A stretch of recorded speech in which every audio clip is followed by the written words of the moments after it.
What is up, ladies and gentlemen of the online Jamily? JamiroFan 2000 here. We get another new special episode of JamiroFan Talks About, my periodic discussion series about Jamiroquai and over 30 years of their musicology. And this is kind of a very hard video to record, but we did lose an amazing musical luminary here on October 14th of 2025. Many music lovers online, mostly of neo, soul, and R&B, are disheartened today because of the passing of D'Angelo, otherwise known as Michael Eugene Archer. Apparently, he had been fighting for the last 3 years with a secret battle with pancreatic cancer, but sadly, he passed away at the age of 51 today, and I thought this warranted an episode of JamiroFan Talks About because D'Angelo was the leader of a brand new musical movement of neo soul, at least for a whole new generation, a little bit of a more meticulous, methodical, experience-based kind of approach to R&B and soul that not many other artists, probably of the likes of Prince and David Bowie, of the past precursors, really did approach music with more of a ethos and kind of an experience kind of based music. But I thought this warranted an episode of JamiroFan Talks About because D'Angelo, unlike many other artists, does have a connection with Jamiroquai.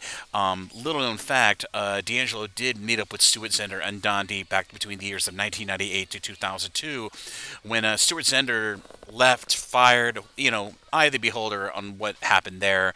But Jamiroquai ultimately let Stuart Zender go, and Stuart went straight into his own musical solo project with a music producer, by the way, named Don D, simply called Azor, or the Azor Project. Well, D'Angelo happened to be an R&B artist who happened to be have a connection with Don D and actually did contribute onto that fabled unreleased album project from between 1998 to 2002 on a song called Your Love Is So Cold.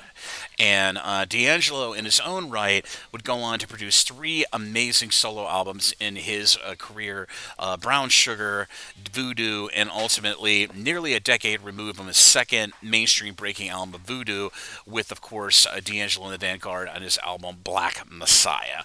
But to look back on his musical career, and he was an amazing kind of an enigma of an artist who didn't regularly do live performances, but did perform and collaborate with many luminaries of that neo soul movement of the late 1990s, including Angie Stone, Erykah Badu, and Lauryn Hill, just to name of the few.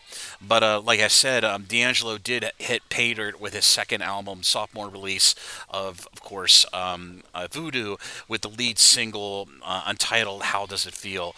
And his loss is a major loss to all of neo soul and R&B. I myself was a big fan of D'Angelo, and after Voodoo hate Pater and kind of brought the consciousness of his amazing, meticulous, methodical, beautiful style of experience-based R&B and soul into the throngs of many adoring R&B and soul fans, he kind of disappeared.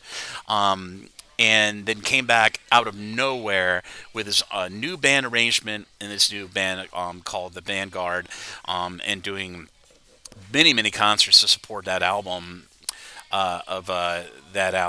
and coming up with great singles like Really Love, The Charade, Back to the Future Part 1 and 2, and of course Sugar, and of course Another Life. And highly recommend that everybody in the online family go back and listen to the three eras of D'Angelo, because he was a musical maverick of a Prince-like creative ability, and the amount of influence on those three albums of that discography will continue to liven up, to enrich the future music makers of soul and R&B for many decades to come. And like I said, major loss. But I should also note at the end of this episode of JamiroFan Talks About that the band members of Jamiroquai have chimed in with their own loving tributes, including Rob Harris, Shola Kimbala, and Matt Johnson on their respective social media upon the unfortunate news of the passing of D'Angelo due to pancreatic cancer at the age of 51. But like I said, I thought this warranted an episode of JamiroFan Talks About to do my own tribute. And I think I speak on behalf of all the band members and, of course, the online family in general on passing on our condolences and our prayers to the family and friends of course, Michael Eugene Archer, otherwise known lovingly to his fan base as D'Angelo, for his untimely passing here on October 14th of 2025. But as always, this is JamiroFan 2000. I highly recommend everybody in the family to revisit the musicology of D'Angelo. He was truly a maverick, and he will be desperately missed. But as always, this is JamiroFan 2000, and I'll see you again really soon with more Jamiroquai related content here on the JamiroFan 2000 YouTube channel. Bye bye, everybody. Take care. Keep the faith, and I'll see you around.